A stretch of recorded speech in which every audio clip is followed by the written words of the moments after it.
오늘 특별히 말씀의 제목은 나라를 사랑해야 하는 이유입니다. 1년에 한 번씩은 제가 꼭 이 설교를 해야 되겠다라는 그런 마음을 가지고 있습니다. 원래 6.25 시즌에 맞춰서 이 설교를 해야 더 적당한데 하나님께서 이렇게 부어주시는 마음이 있어야 그게 되는데 좀 한 주 늦었지만 지금이라도 꼭 이 설교를 여러분들에게 드려야 할 것 같습니다. 오늘 에레미야 애가를 읽었죠. 애가 말 그대로 그 애곡하는 노래거든요. 슬픈 노래. 예레미야라는 선지자가 그렇게 유다 백성에게 하나님께로 돌이키라고 우상숭배에서 돌이키고 하나님을 배역하는 죄악에서 돌이키라고 그렇게 경고를 했습니다. 돌이키지 않으면 북방에서 큰 민족이 와서 이제 이 민족을 멸할 것이다. 그렇게 끊임없이 경고를 했는데 결국은 백성들이 불순종을 했죠. 그래서 주전 586년에 남유다가 바벨론에 완전히 패망하는 것을 예레미야가 지켜봐야만 했습니다. 그렇게 이제 나라를 잃고 그 애통하는 마음으로 남긴 그 말씀이 바로 에레미야 애가입니다. 나라를 잃은 유다 민족은 포로로 잡혀가서 우상 앞에 굴복해야 했고 또 비굴한 삶을 살 수밖에 없었던 것입니다. 그런 상황 가운데서 나라를 잃고 민족을 잃고 애통하고 그런 고통스러운 상황 가운데서 우리가 지금 단순히 제가 이렇게 몇 마디로 나라가 망했다라고 표현하는 것으로는 그 비참함을 표현할 수가 없습니다. 잔악한 민족이 와서 가차없이 칼로 사람들을 베어버리고 심지어는 이제 성을 에워쌀 때 먹을 것이 없으면 자기 자녀를 삶아먹는 그런 비참한 일들까지 벌어지고 너무 비참하고 너무 고통스러운 잔악한 그런 일들이 일어났던 그 장면을 에레미야가 지켜봐야만 했던 것이죠. 그런 상황 속에서 애끓는 마음으로 오늘 본문처럼 하나님 앞에 에레미야 선지자가 이 민족을 기억해 주십시오. 다시 주님의 얼굴을 비추어 주시고 회복시켜 주십시오. 이렇게 간구하고 있는 것입니다. 이 나라도 하나님 앞에 한때 심한 질책을 받은 나라였습니다. 많은 고통이 있었죠. 우상 숭배하고 또 이 나라에 기독교가 들어왔지만 한때 많은 교회가 신사참배에 굴복하고 말았습니다. 그런 와중에 6.25라는 전쟁이 터지고 말았죠. 그런데 그렇게 하나님 앞에 심하게 맞은 나라였지만 이 나라는 은혜로 하나님께서 회복시켜 주신 나라입니다. 6.25 전쟁의 스토리를 잠깐만 짚고 넘어가자면 1950년 6월 25일에 주일 새벽 4시에 북한은 소련의 그런 지원을 등에 업고 남침을 개시하게 됩니다. 김일성은 이 나라를 순식간에 너무 쉽게 먹을 수 있다라고 그렇게 속단을 했습니다. 그래서 6월 25일 날 전쟁을 일으키고 8월 15일까지 부산까지 함락시키라 그렇게 명령을 내렸습니다. 정말 허무하게 서울을 빼앗기고 이 나라는 쓰러져 갔습니다. 쫓기다 이제 부산만 간신히 남은 상태까지 가게 되었는데 당시에 이승만 대통령이 미국의 트루만 대통령에게 유엔군이 개입할 것을 요청했습니다. 이 설교를 듣는 분들 가운데 이승만 대통령에 대해서 굉장히 그런 안 좋은 마음 가지고 계신 분들도 분명히 있을 거라고 생각을 합니다. 그렇지만 여러분들이 이 나라의 역사를 신앙의 관점으로 다시 꿰뚫어 보면 관점이 변하게 될 것입니다. 이 나라에 눈에 보이지 않는 이념의 전쟁이 있고 하나님 편에 싸웠던 사람들이 얼마나 심하게 폄훼가 되어 있고 얼마나 악인으로 그렇게 전락이 되어 있는지 알게 되실 것입니다. 어쨌든 간에 당시에 이 나라는 북한에게 완전히 먹히고 공산화가 되기 아주 일보 직전에 그렇게 이승만 대통령이 미국의 개입을 요구를 했습니다. 그래서 트루만 대통령이 유엔 안전보장이사회를 열게 되죠. 거기서 단 한 나라만 반대를 해도 전쟁이, 그러니까 유엔군이 참여할 수 없는 그런 상황이었습니다. 그런데 소련이 그 회원국으로 있었기 때문에 소련이 참여하면 100% 유엔군이 우리나라에 올 수 없는 그런 상황이었죠. 어떻게 보면 보나 마나 결론이 뻔히 정해져 있는 회의였습니다. 왜냐하면 소련이 너무 막강한 그런 당시에도 힘을 이렇게 행사를 하던 나라였기 때문에. 근데 놀랍게도 소련 단 한 나라의 대표만이 그날에 불참을 하게 되었습니다.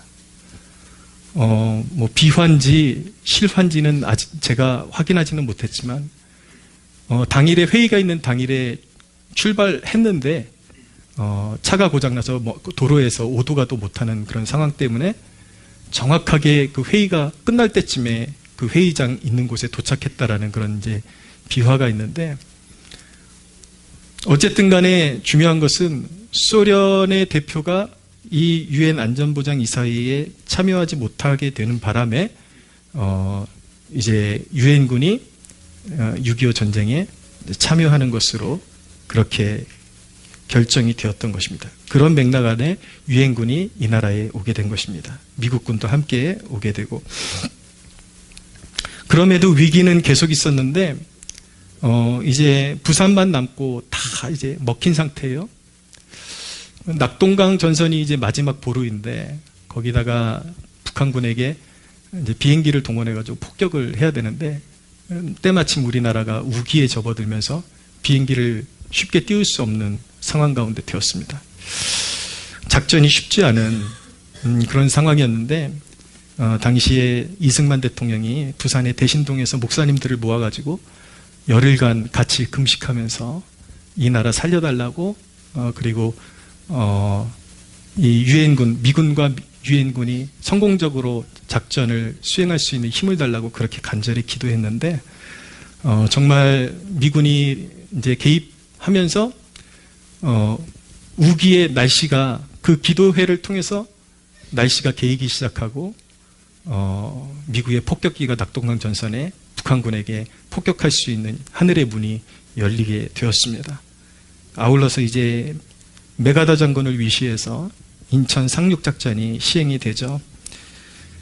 성공 확률이 뭐 5,000분의 1밖에 안 된다라는 그런 위험 요소를 안고 거의 뭐 군사 전략가들도 그거는 불가능한 작전이다라고 그렇게 평을 했지만 메가더 장군도 하나님을 경외하는 사람이었고 하나님을 의지하는 그 믿음 가지고 이 나라 성도들의 그런 기도를 등에 업고 그렇게 인천 상륙작전이 9월 16일 날 이제 성공적으로 수행이 되게 됩니다. 그래서 서울을 빼앗게 되고 그렇게 되면서 전세가 완전히 이제 변하는 역사가 일어나게 된 것이죠. 뭐 상세한 역사는 여러분들이 다큐멘터리를 보면은 더 깊이 아실 수 있으리라고 보고 안타깝게도 이제 거의 북한 땅 끝까지 점령하러 올라갔다가 중공군이 개입하면서 내려왔지만 1953년 7월 29일 날 이제 휴전을 하게 됩니다. 이 나라는 완전히 쑥대밭이 되었고 죽음과 참혹한 땅으로 전락했지만 감사한 것은 북한 땅에 있던 수많은 신앙인들이 이 공산당의 실체를 알고 그런 신앙의 자유를 찾아서 북한 땅에 남아있지 않고 대거 깨어있는 신앙인들이 신앙을 갈망하는 마음으로 남한으로 다 거의 많이 유입이 됐습니다. 그래서 이 남한에는 축복이 기도하는 사람들이 참 많았다라는 것입니다. 깨어있는 기도하는 사람들이 참 많아서 나라는 폭삭 망했지만 기도의 힘으로, 신앙의 힘으로 이 나라는 하나님의 긍휼을 입어서 이 남한 땅은 하나님의 긍휼 가운데 하나님께서 일으켜 주신 나라인 것입니다. 할렐루야. 그런데 여러분 보십시오. 북한은 지금 어떻습니까? 북한은 지금 세계 최대의 기독교 박해국이 되었습니다. 세계 최대의 인권 말살국이 되었습니다. 아직도 정치범 수용소에 수십만의 사람들이 갇혀가지고 죄악이 있어서 갇힌 영혼들이 아니라 기독교라는 신념을 가졌다는 이유만으로, 그리고 김일성을 반대한다라는 이유만으로 정치범 수용소에 갇혀서 끊임없이 암암리에 살육을 당하는 일들이 지금 우리가 살고 있는 이 시점에도 그런 일들이 비일비재하게 일어나고 있는 그런 상태가 바로 북한의 상황인 것입니다. 이런 것을 볼 때에 우리가 나라의 소중함도 기독교인으로서 얼마나 소중한지 1년에 한두 번이라도 우리가 가슴판에 심고 넘어가야지 않겠습니까? 나라가 얼마나 소중한가. 우리가 그리스도인이라면 그 부분에 대해서 반드시 가슴판에 새기고 나라를 위해서 헌신하는 주의 백성들이 되어야 하는 것입니다. 할렐루야.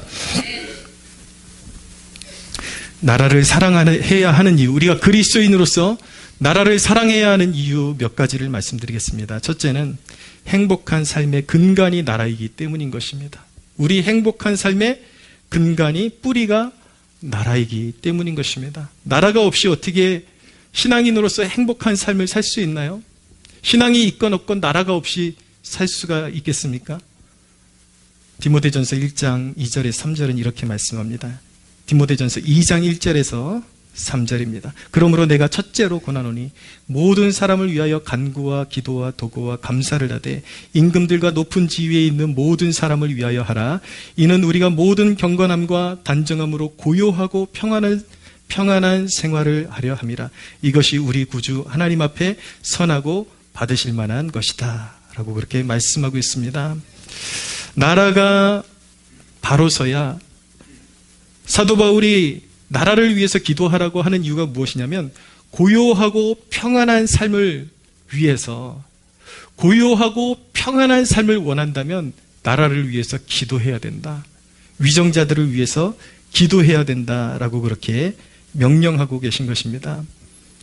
여러분, 행복의 기초는 자유에 있죠. 자유가 있어야 행복을 누릴 수가 있는 것입니다. 개인의 자유가 보장되고 또한 개인의 노력이 결실이 되려면 나라가 흔들려서는 안 되는 것입니다. 나라의 근간이, 뼈대가 견고해야, 그래야 개인의 자유도 보장되고 우리가 열심히 일하면 거기서 귀한 결실도 받아먹을 수 있는 게 나라 밭이 좋아야, 나라가 옥토와 같고 정치, 경제, 사회적으로 안정적이 되어야 그렇게 우리가 이 땅에서 수고한 녹을 받을 수가 있고 행복하게 이 땅에서 자녀들도 키우고 그렇게 살아갈 수 있는 것입니다. 그래서 나라라는 것은 우리 행복의 근간이 되기 때문에 우리가 나라를 사랑해야 하는 것입니다. 두 번째, 나라를 사랑해야 하는 우리가 신앙인으로서 근본적인 이유는 무엇이냐면 행복한 신앙의 텃밭이 되기 때문에 나라를 사랑해야 하는 것입니다. 여러분은 어쩌면 잘 마음에 와닿지 않을 수도 있습니다. 미안한 얘기지만 여러분들의 삶이 하나님을 기쁘시게 해드리는 삶이 아닐수록 제가 지금 여러분들에게 드리는 말씀이 여러분들의 삶 가운데 와닿지 않을 수가 있습니다. 이 부분을 여러분들에게 깨우쳐 드리고 싶습니다. 한 나라의 권력자들을 크리스천으로서 세우고 올바로 세우는 일이 얼마나 중요한지.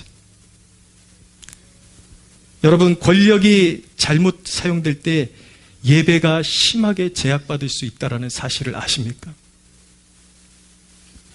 나라의 일꾼을 잘못 세우면 우리가 행복하게 신앙생활을 하고 싶어도 행복한 신앙생활을 빼앗길 수가 있습니다. 지난 2, 3년 동안에 코로나가 심하게 지나갔죠. 코로나 기간을 가졌죠. 그 코로나 기간에 얼마나 심각한, 교회가 얼마나 심각한 폐해를, 침해를 받았는지 모릅니다. 저는 솔직히 여러분들이 이 말씀을 듣는 사람들이 이게 정치적인 의도가 있는 설교가 아니냐? 아니요, 저는 하나님 앞에 가슴을 얹고 가슴에 손을 얹고 고백하건대 정치에 그렇게 관심 있는 사람이 아닙니다. 지금도 그렇게 특별히 재미를 못 느낍니다. 누가 뭘 어떻게 했고 어느 당이 뭘 어떻게 했고, 저는 정말 목사이기를 바라고 저는 교회 지키는 게 제 사명이라고 생각을 합니다.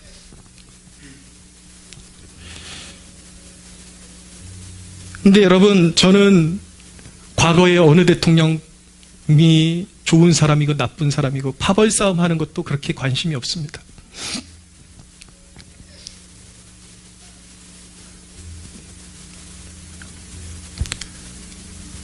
자연스럽게 교회는 신앙의 가치를 따라가다 보면 보수적인 가치를 따라갈 수밖에 없는 것은 사실이에요. 어떤 개념에 있어서, 이념에 있어서. 그렇지만 저는 어느 대통령이 되게 훌륭하고 어느 대통령은 사람들이 말하는 것처럼 좌측에 있는 대통령은 어떻고 우측에 있는 대통령은 어떻고, 저는 그렇게 세상을 그렇게 분리해서 본 적이 별로 없는 것 같습니다. 사람들이 말하는 소위 진보적 그 진영에 있는 대통령 가운데 뭐 김대중 대통령이 있었고 노무현 대통령이 있었고, 그렇지만 저는 그들을 함부로 평가하지 않습니다. 왜냐하면 제가 잘 모르는 사람들이에요. 그때는 정치에 관심도 없었고. 한 가지 확실한 거는, 여러분들이 이 설교를 듣는 사람이 정치적인 편향이라고 뭐라고 하던, 내가 실제로 경험한 것을 그대로 이야기하자면, 정말 문재인이라는 이 사람은 한 사람의 목사로서, 신앙인으로서 악마도 이런 악마가 없다라는 것을 깨닫게 해주었습니다. 얼마나 교회를 못 잡아먹어서 안달이 났던지요. 저는 여러분들 중에 누군가가 문재인 대통령 존중한다 그러면 그걸 철회하라고 제 뜻대로 강요하지 않습니다. 근데 한번 들어는 봐주십시오. 목사의 입장으로 대한민국에서 전혀 경험해보지 못했던 세상을 경험해봤어요, 제가. 마트도 문이 열려있고 지하철도 하루에 수십만 명씩 빼곡히 사람들이 계속해서 쏟아져서 지하철도 타고 다니고 버스도 타고 다니고 그러는데 교회는 예배드리지 말래요. 심지어는 이렇게 쥐꼬리만한 교회까지 와가지고 예배를 못 드리게 해. 예배를 드리려고 하는데 여러분, 공무원이 찾아와서 방해를 하고 찬송가 소리만 조금 새 나가면 경찰이 찾아와서 예배 드리고 있다고. 이게 북한입니까? 대한민국입니까?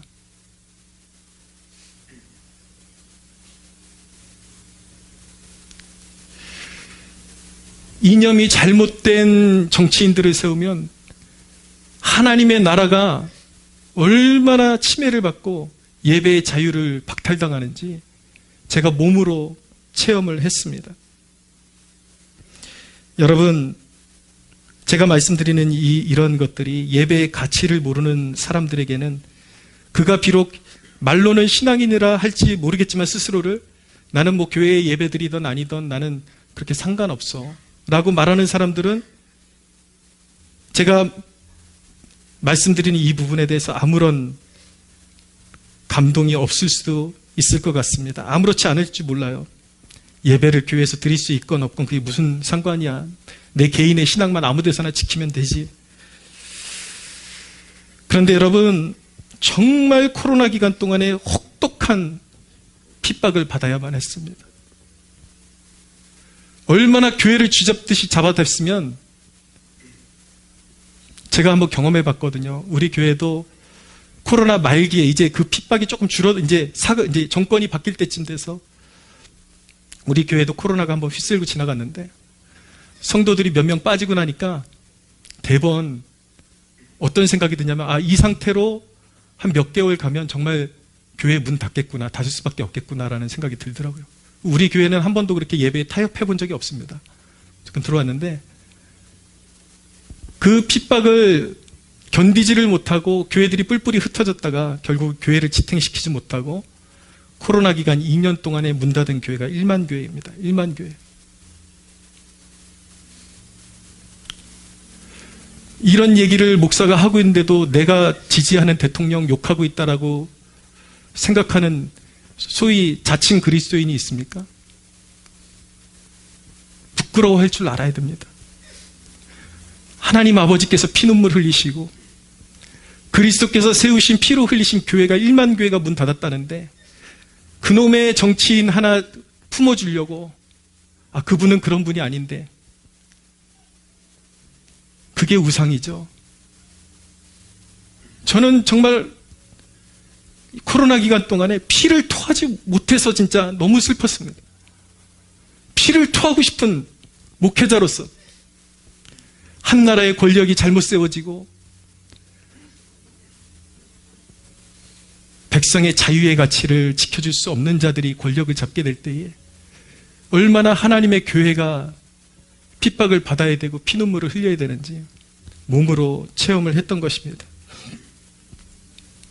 많은 사람들이 그래요. 코로나 기간 동안에 정책에 순응해야지 교회가 그렇게 반사회적이면 되냐. 저 같은 목사들을 손가락질하면서 반사회적이라는 말을 근데 그게 안 믿는 세상 사람들이 그렇게 저를 평가하면 저는 기쁨으로 받습니다. 근데 그런 평가가 더 가슴이 아팠던 이유는 무엇이냐면 수많은 믿는다고 하는 사람들이 손가락질하면서 저 반사회적인 목사, 그들이 그러는 거예요. 성경에도 보면 권위에 복종하라고 말하지 않았느냐, 권세에 복종하라고 로마서에 말씀하지 않았느냐. 맞습니다. 사랑하는 여러분, 저는 그렇게 배웠습니다. 종교개혁자들의 신앙은 교회가 하나님의 뜻에, 정부가 하나님의 뜻에 역행하지 않고 순기능을 하고 있는 한 정부에 복종해야 되고 선한 국민으로서의 제 역할을 감당해야 된다라고 배웠습니다. 저는 여러분들에게 진정으로 걸핏하면 국가에 반항하는 그런 그리스도인이 되라고 말하지 않습니다. 우리가 진정한 정결한 그리스도인이라면 국가가 정상적인 행보를 할 때에 그것이 어느 진영에 속했든지 우리는 국민으로서의 역할을 감당하고 순응하며 국가가 올바로 서갈 수 있도록 협조할 수 있어야 하는 것입니다. 아멘입니까? 그런데 여러분, 이 시대에 믿는다는 사람들도 잘 모르는 사실이 있습니다. 국가의 법도 평소에는 우리가 지켜야 될 권위가 있는 법이지만 국가가 정한 법이라는 것이 하나님의 뜻에 위배되고 예배에 저해를 가하고 하나님의 영광을 도둑질한다면 우리 그리스도인들은 그 법에 저항해야 하는 것입니다. 그 사실 아십니까? 세상의 모든 법도 하나님의 율법에서 그 근간을 찾게 되는 것입니다. 하나님의 법이 세상 법 위에 있는 것입니다. 믿으십니까? 캠퍼스에도 지금 가잖아요. 법적으로는 전도 못하게 되어 있습니다. 이슬람 국가도 전도 못하게 되어 있습니다. 그러면 여러분, 우리가 그 법에 굴복해야 됩니까? 영혼을 살리는 법에 위배가 되고 저항하는 법이라면, 대적하는 법이라면 우리는 당당히 하나님의 법에 복종할 수 있는 거룩한 백성이 되어야 하는 것입니다. 할렐루야. 기억하십시오, 여러분. 오늘 설교 말씀 가운데 기억하십시오. 우리는 국가에 순응하는 백성들이 되어야 되지만 하나님의 법이 세상법 위에 있다는 것을 꼭 가슴판에 새기시기를 바랍니다. 할렐루야. 사랑하는 여러분, 나라를 왜 이런 말씀을 드리냐면 나라를 지켜내야 할 때가 있다는 것을 깨달아야 합니다. 지킬 수 있는 때가 있다는 것이죠. 지킬 수 있는 기회를 주셨을 때 나라를 지켜내야 한다는 것입니다. 저 북한을 보십시오. 그때는 배우지 못했고 사람들이 뭐가 좋은 건지도 모르는 상태에서 그 권력에 반대할 수 있는 지식도 힘도 없었습니다. 김일성이가 북한 땅에 와가지고 모든 백성이 잘 살 수 있는 나라 만들어주겠다고 그렇게 달콤한 말로 꼬셔서 부자들의 것을 빼앗아서 가난한 사람들에게 다 나눠주겠다. 얼마나 그럴듯합니까? 그것을 분별하지 못하고 백성들이 그것을 그대로 받아들이고 권력자들이 자신들의 위에 권력을 행사할 수 있도록 순응을 하니까 어떻게 됐습니까? 나중에는 그들이 가지고 있던 자유를 송두리째 빼앗겨버리고 특별히 종교의 자유를 잃고 예배도 드릴 수 없는 나라가 되었고 김일성을 신으로 섬기며 세상 가운데서 가장 가난하고 못 살고 비참한 나라꼴이 되어버린 것입니다. 어쩌면 북한의 예시는 우리에게 극단적인 예시로 다가올 수도 있습니다. 그러나 여러분 방심할 수가 없습니다. 우리가 권력자들을 잘못 세우고 이 나라에 힘을 행사하는 정치인들을 잘못 세우면 우리가 이 기쁨으로 예배당에 나와서 하나님을 예배하고 하나님을 찬양하고 마음껏 전도하고 이런 일들에 심각하게 저해를 받고 핍박을 받을 수 있다는 사실을 꼭 기억해야 하는 것입니다. 지킬 수 있는 기회가 있을 때 지킬 줄 아는 국민이 지혜로운 백성임을 믿으시기를 바랍니다. 여러분 그리스도인으로서 나라를 살릴 길 몇 가지를 여러분들에게 말씀드리겠습니다. 첫째는 중보하는 것입니다. 나라를 위해서 중보하는 하나님의 백성들이 되는 것입니다. 사랑하는 여러분 말씀드렸죠. 나라가 없이 신앙이 존재할 수 없습니다. 나라가 없이 내 개인의 행복이 존재할 수 없습니다. 그런데 우리의 삶을 한번 돌아보십시오. 여러분들의 삶을 한번 돌아보십시오. 나라라는 개념이 여러분들의 가슴에 있습니까? 아니면 여러분들의 개인사, 개인의 행복만이 여러분들의 삶의 모든 포커스가 맞춰져 있지는 않습니까? 여러분, 여러분들의 개인사로 여러분들이 그리스도인이라고 자부하면서 여러분들의 개인적인 행복만 추구하면서 국가를 위해서 중보할 시간이 없다면 그 사람은 어떤 사람과 같으냐면 집이 무너져도 삼겹살과 불판만 있으면 행복하다라는 야만인과 같은 것입니다. 가라앉는 배에 있으면서도 와인을 즐기는 와인에 취해 사는 그런 불황자와도 같은 것입니다. 아무 생각 없는 존재인 거예요. 나라가 있어야 신앙도 있고 발을 딛고 살 수 있는 나라가 있어야 개인의 행복도 있고 자유가 있는 것입니다. 할렐루야. 두 번째입니다. 여러분 그리스도인으로서 나라를 살릴 수 있는 길은 성숙한 정치 참여입니다. 여러분 이것은 제 개인의 의견입니다. 여야가 있지만 누가 깨끗하냐 이거 별 의미 없습니다. 왜냐하면 거의 다 썩었기 때문인 것입니다. 언론은 편을 갈라서 누가 더 깨끗하고 누가 더 깨끗하지 않느냐로 사람들을 선동합니다. 그러나 여러분 권력의 세계는요 들어가 보면 다 그놈이 그놈입니다. 여야가 따로 없습니다. 누구 편 막 누구 빠가 돼가지고 미친 듯이 정치인들 추종할 이유가 없습니다.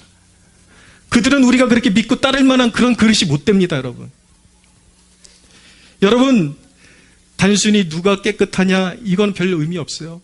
뭐 대놓고 해먹었다 그러면 그냥 갖다가 잡아 가두면 됩니다. 그게 우리가 할 일이에요. 그런데 나라를 살리는 근간에 있어서 가장 중요한 것은 누가 깨끗하냐 이거보다 중요한 것 그것이 바로 어떤 이념을 갖고 있느냐가 더 중요한 것입니다. 특별히 우리 그리스도인들이 어떤 선거 계절만 되면 민감해지는 주제가 있거든요. 어떤 정치인이 무속에 몸담고 있더라. 그러면 우리 기독교인들은 너무 단순해요. 누가 맨날 무당 불러다가 뭐 했다. 그런데 여러분 이것도 마찬가지입니다. 속내를 파보잖아요. 이놈도 무당 불러다가 이놈도 굿하고 저놈도 굿하고 다 전적이 있어요. 근데 우리 그리스도인들은 그런 선동에 너무 잘 넘어가죠. 왜냐하면 하나님을 사랑하니까. 요놈이 구판 버리고 그랬대. 그런데 여러분 까보면 다 그 짓하고 살고 있어요. 우리가 그리스도인으로서 알아야 되는 것은 무엇이냐면 안 믿는 자들에게 우리의 가치관을 들이대서는 안 된다라는 것입니다. 그렇게 깨끗한 존재가 없어요. 여러분, 이런 누가 조금 더 깨끗하냐, 덜 깨끗하냐, 이거보다 중요한 것이 그들이 어떤 이념을 탑재하고 있느냐를 간파하는 것이 훨씬 더 중요한 것입니다. 왜냐하면 조금 모호하게 얘기하면 정치인들이 서로 썩고 부패하고 그럴지라도 일단 바른 이념이 국가에 바로 서 있으면 적어도 국가가 붕괴되지는 않기 때문인 것입니다. 이해 가십니까? 여러분, 자유와 예배의 가치, 안보에 대한 명확한 개념이 있는 정치인을 우리가 세우고 일으켜야 할 줄로 믿습니다. 할렐루야. 우리 특별히 젊은 세대가 경각심을 가져야 되는 것은 포퓰리즘보다 건강한 이념의 소유자를 세워야 한다는 것을 가슴판에 새겨야 하는 것입니다. 베네수엘라 이야기 들어보셨습니까? 세계 최대의 산유국, 석유 매장지. 그러나 대통령 하나 잘못 세워가지고 퍼줄게 다 너희들 행복하게 해줄게, 국가가 다 책임질게, 이거 믿고 차베스라는 대통령을 무한 신뢰하고 따라가다가 지금은 세계에서 가장 거지 나라가 돼가지고 석유가 가장 많이 매장되어 있는 나라임에도 불구하고 나라가 거지가 되었고 사람들이 진짜 먹을 것을 쓰레기통에서 주스러 다니고 그런 지경이 된 것입니다. 여러분, 너무 나라가 내가 다 해줄게, 내가 다 취업시켜줄게, 내가 다 해줄게, 이런 얕은 포퓰리즘에 속아 넘어가지 말게 되기를 바랍니다. 여러분들이 누구를 옹호하고 계신지는 모르겠지만 무조건 옹호하지 말고 냉정하게 한번 생각해 보시기를 바랍니다. 제 이야기를 듣고 여러분들 한번 조사해 보세요. 서치를 해보세요. 이 시대 가운데 동성애를 가장 옹호하는 법안이 어느 당에서 나오고 있는지, 어느 정치인들을 통해서 나오고 있는지 보시기 바랍니다. 하나님의 백성이라면, 여러분들이 하나님의 백성이라면 북한 주민의 편을 드는 것이 아니라 북한의 권력자들을 옹호해 주는 자들이 누구인지를 좀 조사해 보십시오. 어느 당인지 어렵지 않게 찾아낼 것입니다. 사랑하는 여러분, 그러면 그 반대에 있는 당 무조건 옹호하고 찍어줘라, 저는 그렇게 말하지는 않겠습니다. 저도 솔직히 누구를 대놓고 옹호하거나 어느 당에게 속한 사람이 아니기 때문에 그렇게 말할 수는 없지만, 적어도 여러분들이 지금까지 옹호해왔던 당이 동성애자들을 옹호하는 법안들을 내세우고 북한 주민이 아니라 북한의 권력자들을 옹호하는 법안들을 더 내세우고 있다면, 여러분들이 그 권력자들을 정말 애착을 가지고 있고 그 당을 버릴 수 없다면 최소한 여러분들이 옹호하는 당이 하나님의 뜻대로 정화되어서 그 정당이 올바른 자유와 이 대한민국을 수호할 수 있는 가치를 가진 정치인들로 바뀔 수 있게 해달라고, 그런 인재들이 영입될 수 있게 해달라고 기도할 수 있는 여러분들 되시기를 바랍니다. 할렐루야. 사랑하는 여러분, 우리가 정말 나라를 사랑하는 그리스도인들이라면 정치인들에게 놀아나는 국민이 아니라 정치인들을 리드하는 국민이 되어야 할 줄로 믿습니다. 할렐루야. 그런 배포가 있어야 돼요. 그따위로 하면 표 안 주겠다. 그냥 아이돌이 가수들 그냥 미친 듯이 따르는 것처럼 어느 선생님, 어느 정치인, 그건 여러분 하나님의 자녀들이 아니에요. 그거는. 사랑하는 여러분, 성숙한 정치 참여로 정치인들을 리드해 갈 수 있는, 정말 나라를 사랑하고 예배의 자유를 지켜나갈 수 있는 성숙한 저와 여러분들 되시기를 주님의 이름으로 축원합니다. 그러면서도 근면 성실하십시오. 국가에 필요한 것 잘 감당하십시오. 필요한 세금도 내야 되는 것들은 잘 내고 하나님 앞에 성실한 국민이 되어서 국가를 살찌게 하는데 내가 유익이 될 수 있게 해달라고 그렇게 기도하면서 근면 성실한 국민이 되는 여러분들 되시기를 축원합니다. 세 번째, 그리스도인으로서 나라를 살릴 길은 강력한 신앙 운동만이 살 길이라는 것을 깨달아야 하는 것입니다. 사랑하는 여러분, 이 나라의 최대의 위협은 안 보입니다. 아직까지 이 나라는 전쟁이 끝난 상태가 아닙니다. 성경은 하나님과 올바른 관계에 있을 때 강대한 나라가 될 것이라고 말씀하셨습니다. 신명기 28장에 네가 네 하나님 여호와의 말씀을 삼가 듣고 내가 오늘 내게 명령하는 그의 모든 명령을 지켜 행하면 여호와께서 너를 대적하기 위해 일어난 적군들을 너의 앞에서 패하게 하시리니 그들이 한 길로 너를 치러 들어왔으나 내 앞에서 7길로 도망하리라. 할렐루야. 레위기 26장은 이렇게 말씀합니다. 너희가 내 규례와 계명을 준행하면 너희 5이 100을 쫓고 너희 100이 10,000을 쫓으리니 너희 대적들이 너희 앞에서 칼에 엎드러질 것이며 내가 너희를 돌보아 너희를 번성하게 하고 너희를 창대하게 할 것이다 라고 말씀하고 있습니다. 할렐루야. 단순히 정치운동으로만 이 나라가 지켜지는 것이 아닙니다. 한 나라의 전쟁이 일어나고 불행한 일이 일어나는 것은 그 나라의 하나님의 백성이라 하는 자들이 하나님 앞에 어떤 태도를 가지고 살아가느냐에 달린 것입니다. 여러분, 철저한 안보는 어디 있는 것인가? 단순히 군사적으로 강한 데만 있는 것이 아니라 하나님의 백성들이 영적으로 각성하고 하나님의 자녀답게 살아갈 때 그 나라는 강성한 민족이 될 것을 믿으시기를 바랍니다. 먼저 그의 나라와 그의 뜻을 구하라는 그 말씀을 따라서 우리가 깨어서 나의 행복, 나의 개인 사이만 함몰되어서 살아가는 것이 아니라 민족 복음화와 열방의 복이 되고자 하는 이 사명을 우리가 붙잡을 때에 이 나라가 굳건해지고 우리 각자의 삶이 정말 행복한 삶이 보장되는 축복을 우리 하나님께서 하늘 보좌로부터 우리에게 허락해 주실 줄로 믿으시기를 바랍니다. 할렐루야. 우리 하나님이 다스리십니다. 할렐루야. 여러분, 이것만 가슴에 심고 끝내기를 원합니다. 말씀을 마치겠습니다. 정말 강대한 민족을 원하십니까? 행복한 나라를 원하십니까? 신앙생활 똑바로 하십시오, 여러분.